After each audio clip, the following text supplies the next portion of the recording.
Hydrogen really is going to be essential for the energy transition for three reasons. The first is to decarbonise those difficult to decarbonise industries, and also the part of mobility that's going to be much more difficult to decarbonise.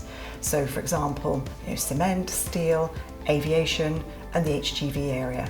The second reason is as part of the power balancing that we'll need as we move to a world that's increasingly dependent on renewables, which of course can be intermittent. And then the third reason is as a building block, and that's a building block for sustainable chemicals and sustainable fuels. Combined with sustainable carbon, it will actually enable us to transition to a net zero world across many, many value chains.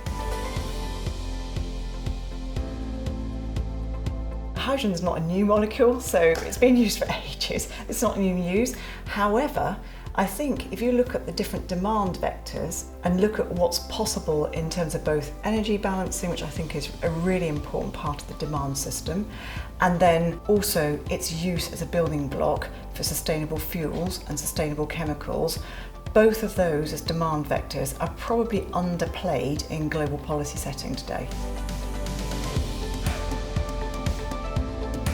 So if we're going to have a global hydrogen economy, we will need to be able to transport hydrogen, we'll need to be able to use hydrogen confident that it is indeed low carbon hydrogen, and so we really are having the impact that we need to have for net zero. So in fact, global collaboration is going to be very important around setting standards, making sure that what we're producing in one place can be used elsewhere, and of course in terms of a supply chain that needs to gear up for a demand that is going to really shoot up exponentially, if we don't collaborate, we simply won't get there.